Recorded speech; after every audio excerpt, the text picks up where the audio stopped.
It's never a good feeling when you follow a huge victory against a really tough team like the Rangers with a complete embarrassment against the New Jersey Devils. What went wrong for the Jets and can it be fixed? Find out on tonight's episode of Locked On Winnipeg Jets. You're Locked On the Hockey Jets, your daily podcast on the Winnipeg Jets.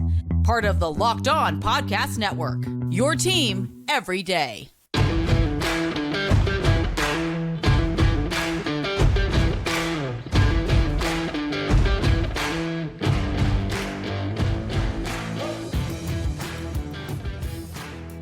Evening, friends, and welcome to tonight's episode of Locked On Winnipeg Jets, part of the Locked On Podcast Network, your team every day. I'm your host, Harrison Lee, an avid Winnipeg Jets fan and an online blogger. You can follow me on Twitter at HLLivingLoco and at LO_Winnipeg Jets. Thanks for making Locked On Jets your first listen of the day every day. If you like what you're hearing, be sure to like, follow, and subscribe on all of your favorite podcasting platforms and YouTube. Doing so, of course, is always free of charge and ensures you never miss another episode. Most of all, though, we just love and appreciate your support. Tonight's episode, we've got a couple of topics to get through. Obviously, you all saw the game on Wednesday. Apologies that I didn't get a chance to recap it as early as I would like. Or was it Thursday? Sorry. Wasn't feeling 100%. So we're going to talk about the game tonight. The Jersey game. I'd prefer to forget it, but unfortunately, too much of it is seared into my memory. Before we get into that and what went wrong for the Jets and how they can kind of get by it, just wanted to let you know tonight's episode is brought to you by FanDuel, America's #1 sportsbook. Make every moment more because right now new customers can get $200 in bonus bets with any winning $5 bet. That's $200 if your bet wins. Visit FanDuel.com/lockedon to get started. Now, like I said, the Jets had a bit of a let's just call it a stinker, right? Winnipeg just basically came out against the Devils and looked from puck drop completely flat. The Jets were slower, they were more passive, and there was this, general lack of energy that Winnipeg exhibited against a faster, more frustrating, and not necessarily more skilled, but more creative Devils team that the Jets seemingly just kind of watched and watched as they skated around them in circles. It was weird. Like, Winnipeg doesn't often play such a passive and slow game. And then to make matters worse, Winnipeg then also just kept handing the puck to the Devils on so many really bad passes, poor decisions at the blue line, mistakes, misreads. It was just an ugly game from top to bottom. And the only thing that really stood out as a positive was that Laurent Brossoit was really amazing. He made some fantastic saves and honestly could have saved the Jets probably 4 goals, compared to what the final score line was like, right? It was like, 4-1, and it honestly could have been like 8 or 9-1. So I think Brossoit really did a great job of reminding us why the Jets currently have the best goaltending duo in the league. Winnipeg is dominating in that area, which is nice because they're not always dominating elsewhere. And I think this game in particular showed why, I keep saying the Rangers game was great, but they have to build a model and pattern of consistency. And that hasn't really happened with this team in the way that I think people want it to, right? The Jets still struggle against speedy counters. They don't handle rush chances well. And these fast, elusive teams down low in space really give the Jets a lot of fits. So a very frustrating loss. And, at the end of the day, it doesn't mean a whole lot in the grand scheme of things. But if the Jets are serious about trying to win the Central, then that is 2 points that they probably didn't need to give up. Now, I will also say that to New Jersey's credit, this team is a very good team that's basically been let down by some really poor goaltending and some weird roster optimization and usage before Lindy Ruff got fired. Now, I'm not going to sit here and say that Travis Green is actually a great coach. I think he's decent at his job, but comparatively speaking, a very basic change to how Timo Meier was deployed has completely revamped his offense and honestly made the Devils a lot more dangerous. His DNA and blueprints were all over this game. He had multiple points and honestly was just dancing in against Winnipeg like it was nothing. He probably could have had a couple more goals had Brossoit not made some great saves and some of his defenders made a couple of key blocks. So frustrating loss. I mean, it is what it is, but, with the Stars winning against Pittsburgh tonight, would have been nice to have, an extra 2 points in the bank. Now, I will say that for the Jets, your choice of Nashville or Dallas or Colorado really doesn't feel like a particular choice. I know that winning the Central would mean you'd probably get Nashville, but with how the Preds have been playing recently, I'm just not really feeling like any of these opponents are squads you really want to face. At this point, it may not matter who the Jets see. I mean, I guess I would prefer not to see the Stars the least or the most. Like, I think that's probably the team that I would much rather somebody else take on.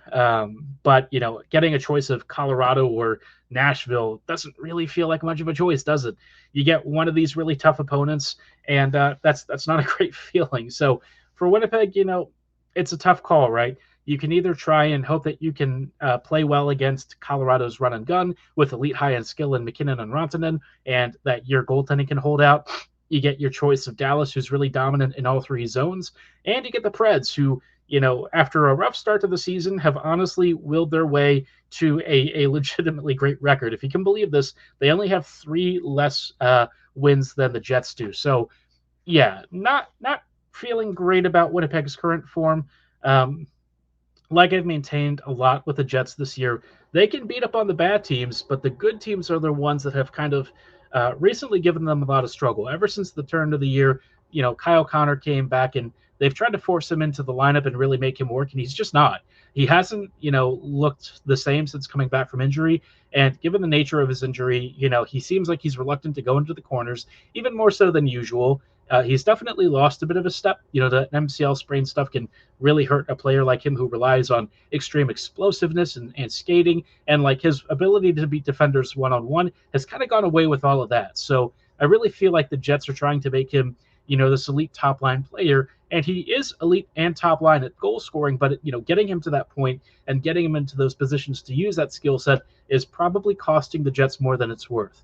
Now, he's not coming off the first line, right? Barring a surprise, I can't imagine either of Arniel or Bones removing him from this top line position. But at some point, long term, I really think the Jets need to kind of evaluate what Connor's role for this team is. He's immensely skilled, but I feel like with what Winnipeg's defensive structure is designed to do, he's really not the same kind of player that actually fits Bones, right? Velarde, Scheifele, those guys, they offer a little more versatility, a little bit more flexibility, and a little more defensive impact, although Scheifele, is not really defensively resolute himself, but at the very least, he has skills in other areas that allow him to be a Swiss Army knife of offense and transition. He may not always use those tool sets, but compared to what Connor's been able to do, it's a lot more well-rounded. So it's a tough call, right? I mean, Connor has been a phenomenal goal scorer and, a great player for this team. But I think it's just, systems-wise and approach-wise, maybe a bit of a stylistic mismatch, and something that the Jets should think about, as they're trying to make this team really click and hum for the playoffs. Longer term, after this year, what do you want to do, and what do you want this team to be like? Because there are teams that could absolutely use Connor's goal scoring. And if the Jets find a way to make him click with this team, absolutely the Jets are one of those teams. But until they kind of get away from the whole Connor Scheifele pairing, I feel like we're going to be stuck in this cycle of stuff over and over again, which, I mean, it's a good problem to have, but it also is a little frustrating because when you have this particular decision, it has downstream impacts on the rest of the roster. So some stuff to sort out, but I mean, like I said, it's probably a good problem to have, relatively speaking, because, if you keep Connor, you still have one of your best goal scorers, but if you eventually trade him, well, you're going to get a huge haul for him. So I guess you really can't go wrong either way, but let's hope that the Jets can find a way to restore his confidence and get him going into this postseason, because his skill set really is needed, and the Jets have got to find a way to really amp him up and make him feel confident in his abilities so that he can keep chipping in what he does best, because when he does score goals, they are pretty darn pretty, and they've been pretty important at some key moments. So hoping for a return for him and that he eventually starts to look like the old Kyle Connor. Now, I alluded to some consistency issues that the Jets have had. And, this next part you're going to see is titled Inconsistently Consistent. And we'll talk about what I mean by this and whether the Jets are really inconsistent, or is there a pattern to what's going on underneath the surface? We'll talk about that in just a little bit. Before we go any further, though, I do want to shout out our friends and partners at Indeed. No matter how the last game went, anytime you take the field, you've got a shot at greatness. Give your business team the best shot at winning as well by recruiting more MVPs with Indeed. If you're hiring, you need Indeed, because Indeed is the hiring partner where you can attract, interview, and hire all in one place. They know how trying to post, wanted ads for employees and, all these job search sites, they get that there's a lot of time wasted. And a lot of times when you put out these ads, you might not actually get folks who are qualified to fill your position, but you're never going to know that, right? That's why Indeed does a very careful evaluation of talent, and they want to give you some of the best qualified matches possible by matching your job description to a crop of great candidates who fit your exact needs. And of course, you're always backed by their must-have requirements and guarantees, because if you like, these qualifications aren't met by these candidates, you're not paying a dime, right? They want to give you the best selection of candidates to choose from. And if you use Instant Match, as soon as you sponsor a post, a pool of some of the best candidates available that matches what you need are brought to you immediately. And you can invite these applicants to apply very quickly. So, as somebody who's actually used Indeed when I was looking for work, it really couldn't be easier. It's fantastic. It's convenient. And I'm sure for those of you who are looking to hire, you really won't find a better partner than Indeed. Start hiring right now with a $75 sponsored job credit to upgrade your job post at Indeed.com/lockedon. Offer valid through March 31st. Again, go to Indeed.com/lockedon to claim your $75 credit before March 31st. Indeed.com/lockedon. Terms and conditions apply. Need a hire? You need Indeed. Greetings, friends, and welcome back to this episode of Locked On Winnipeg Jets, part of the Locked On Podcast Network, your team every day.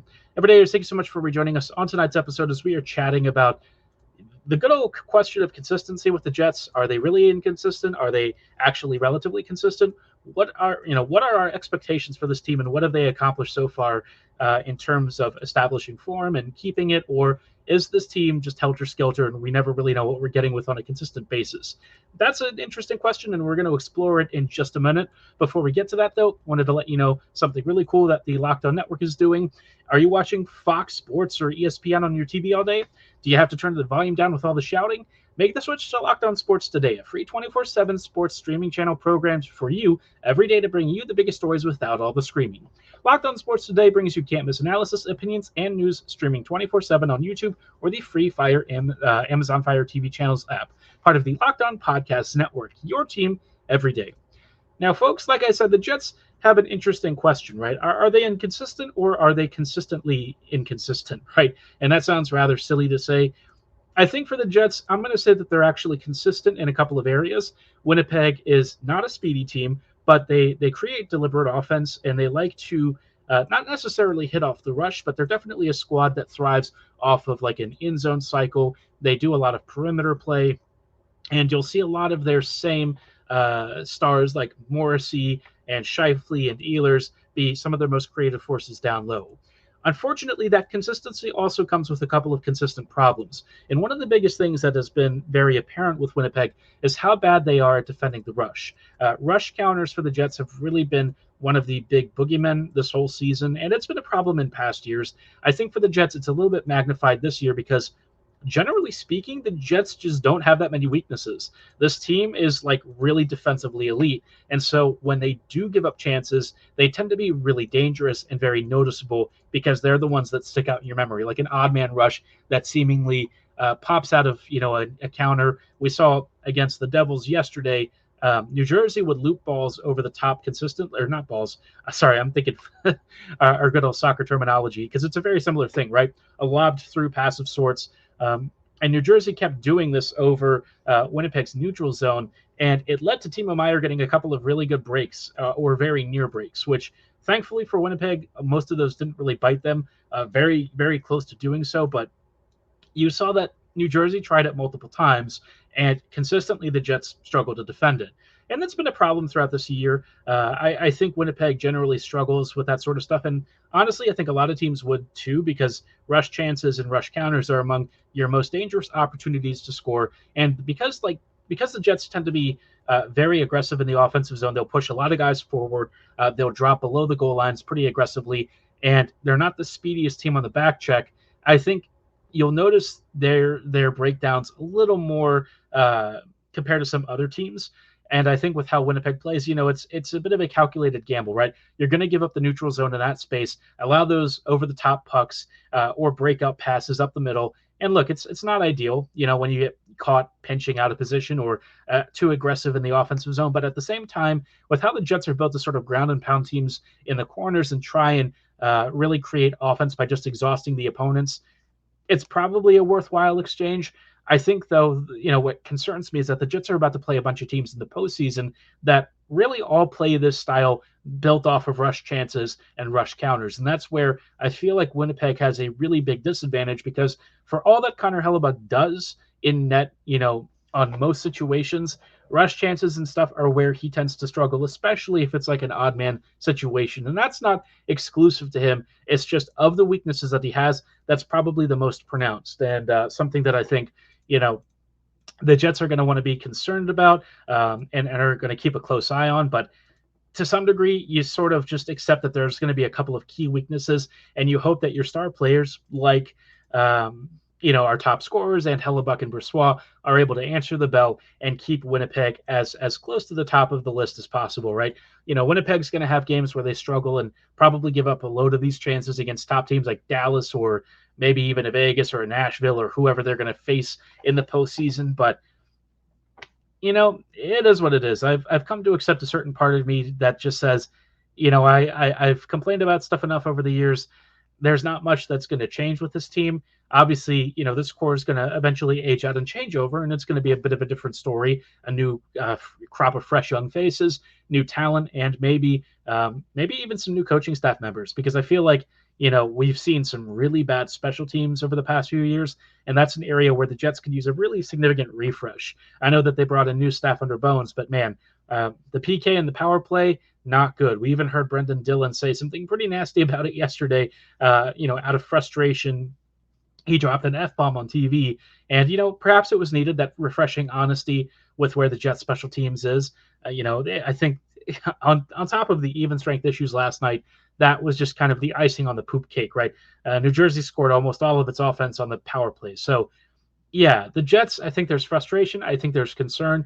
But, you just have to hope that Winnipeg Stars really show up. And once Velarde is back, he could be a huge difference maker in how this lineup looks. We'll see what they do and where they put him. They really have to keep him off that first line, because unless Ehlers is up there instead of Connor, it's not a pretty mix with Connor, Scheifele, and Velarde. I know Connor, Scheifele, and Iafallo may not be anyone's cup of tea, but at least they've been a lot more consistent at being at least break even compared to that other line. So we'll see how it goes. Small sample sizes we're working with here, but at least we know that one particular sample looks pretty bad altogether. So it is what it is. But, after some crushing defeats here and there, mixed in with some big wins, the Jets have a chance to add another big win against the New York Islanders in tomorrow's game. It's an afternoon game. We know that the Jets sometimes aren't great with that, but the Islanders have lost 6 in a row. This has to be a 2 points that the Jets get, and I feel pretty good about them coming away with a victory. It's also the first half of a back-to-back. So, if the Jets could, really use even more incentive, well, you want to impress and show the fans that you're ready for the next set of games, because it's going to be a tough road, and the Jets are going to be taking on the Caps, who just beat the Canes 7-6 in the shootout. So tough opponents coming up, but this is where Winnipeg can really shine and show us what they're made of, like I've said about this whole stretch since the beginning. But just a question of whether or not they're actually going to do it.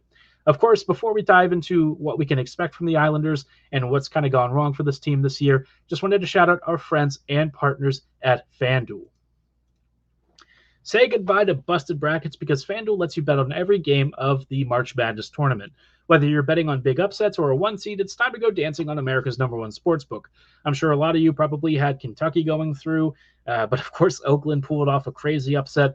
And I know some of you are still watching some of the other underdogs and wondering how on earth VA even made it into the final 16. But, it is what it is, right? I don't follow college basketball that closely, but it sounds like this year things have been pretty chaotic. But of course, maybe your bracket is not doing so well. No matter what, though, you can still win big, because right now new customers can get $200 in bonus bets if your first $5 bet wins on FanDuel.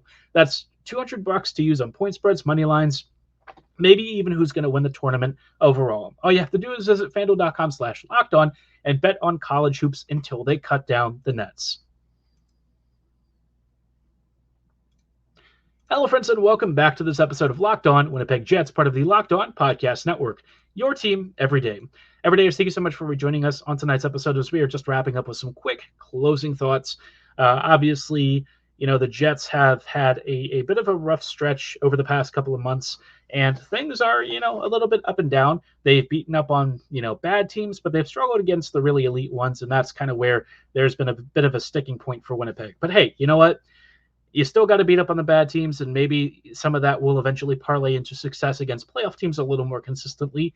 One team, though, that they can really take advantage of and kind of beat up on is the New York Islanders. I don't know what's gone wrong this year with New York, but it just seems like after having a stretch where they kept winning games that were really close margins, they've apparently just completely given up the ghost, and they've been getting smacked around by a lot of teams that they probably shouldn't be. Sandwiched in between there have been some really surprisingly big wins against teams like the Blues and Bruins, but I mean there's just not a lot of consistency here. They've gotten smoked by the Rangers, the Canes, and the Red Wings in their last 4 games. They've also lost to the Kings, Sens, and Sabres. And if you look at that slate of opponents, okay, so there's like 3 or 4 good teams in there, right? Not really a shocker. But then you've got like the Sabres and the Sens, and you would really think that if you're serious about making the postseason and really locking in a wild card spot, you've got to get those points against some of these bottom feeder teams. I know that they've had some quality opponents, and you can't always beat the Rangers or the Canes of the East, right? But for a team that keeps trying to cling to some hope that they're going to be a real playoff contender and that they can really move through despite having a roster that's on the wrong side of its 30s, and some weird coaching decisions over the years, it's just not good enough. And I think the Isles are quickly finding themselves looking at the outside in on the playoff picture. The Wings are, currently in the second wild card spot. The Caps are looking to fail upwardly somehow. They are almost within striking distance of a wild card spot. Can't even believe that's a thing somehow. This would be one of the worst teams to ever make the postseason in the salary cap era, which is really impressive, I guess, in a way. It also speaks to just how bad the Metro division is. Right now, the Flyers are in 3rd place, and they have a -6 goal differential. I don't know if there's any other division that's even close to looking something like that. You look at the West, and the top 3 out in each of those divisions is crazy. You even look at the Atlantic division, and that has teams that are all in the green in terms of goal differential and creation. And yet here you've got the Flyers, the Caps, and the Isles all vying for number 3 in the division, or even just a wild card spot. And all of them are in negative goal differential territory, with the Caps leading at a -30. So, yeah, weird season, and the Islanders are kind of reeling over the past several games. They've lost 3 straight.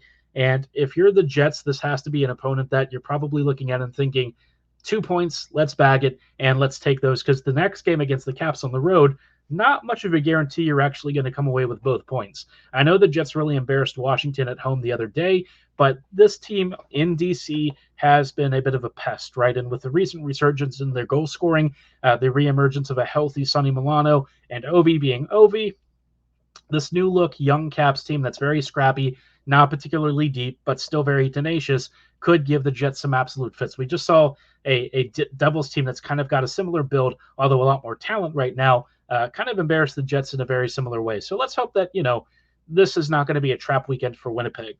Now, the Isles don't have a lot of talent to work with, but, up front, they've got Nelson, Horvat, and Palmieri on the first line. Horvat's really taken off since joining the Isles. I thought his, Vancouver Canucks form might be a flash in the pan, but it seems like he's generally having a pretty strong year. He's also one of the few players that they can consistently rely on for offense. So anytime he and Nelson are on the ice, it's going to be a problem. Nelson is obviously very talented, very underappreciated.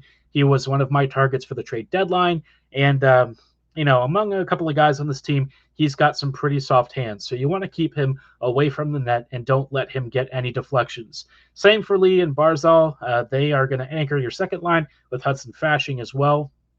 Barzal, of course, one of the most creative and elusive skaters on the team, with a nasty shot, excellent passing, and, crazy hand-eye coordination.